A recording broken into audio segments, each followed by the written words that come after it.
Hello guys, ito daw yung dapat na gagawin natin at saka paglalagyan ng ating mga collection na snake plants. Marami pa yung mga variety na wala ako, yung iba na sa labas. Yun. Ito daw ay kailangan nakalagay sa may front door o kaya sa loob ng bahay. Maliit lang yung bahay ko kaya dito lang yung pinaglalagyan ko. At saka yung iba nasa labas.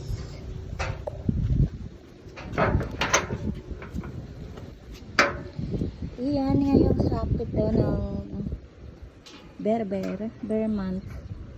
Kailangan mayroon tayong mga ganito, yung pothos plant at saka yun. Yan yung aking ibang mga snake plant at saka ngayong mga bear months.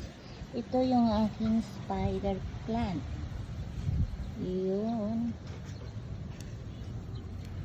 Ito'y hindi naman sabihin na talagang magbigay sa'yo ng pera. Siyempre mga good luck signs lang ito. Mga good luck signs